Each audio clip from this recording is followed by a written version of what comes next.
সেদিন আরএসএস এর বক্তব্য ছিল আমরা হিন্দু রাষ্ট্র গঠন করতে চাই, এটাই আমাদের লক্ষ্য।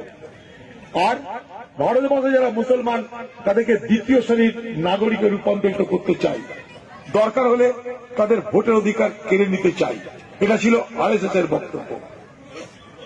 সেদিন কংগ্রেসের বক্তব্য কি ছিল?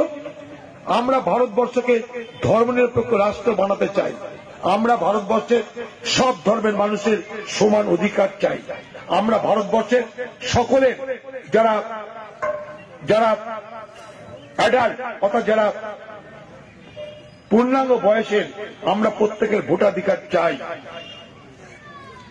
আমরা ভারতবর্ষে গণতন্ত্র চাই, আমরা ভারতবর্ষে প্রজাতন্ত্র চাই। প্রজাতন্ত্র মানে মানুষের দ্বারা নির্বাচিত সরকার চাই, এই ছিল আমাদের বক্তব্য।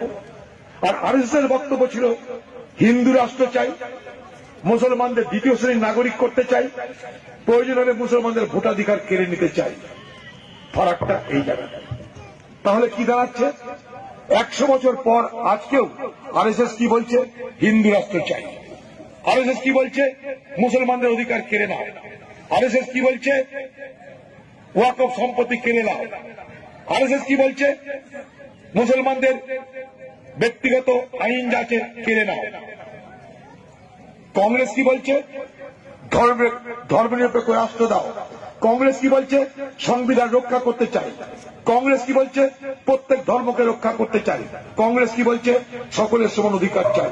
তাহলে 100 বছর আগে কংগ্রেস যা বলেছিল, 100 বছর পরেও কংগ্রেস তা বলছে। 100 বছর আগে কংগ্রেসের এই লড়াই কার বিরুদ্ধে ছিল? আরএসএস এর বিরুদ্ধে। 100 বছর পরেও কংগ্রেসের এই লড়াই কার বিরুদ্ধে? আরএসএস এর বিরুদ্ধে। শুধু এই জায়গাটা আপনারা বোঝার চেষ্টা করুন। আমরা কংগ্রেস করি, আমাদের সঙ্গে আরএসএস এর লড়াইটা কি জানেন? আদর্শগত লড়াই, নির্বাচনী লড়াই নয়। ওটা তো আছেই। আরএসএস সরাসরি নির্বাচনে অংশগ্রহণ করে না, তারা সামনে রেখেছে বিজেপিকে। তাই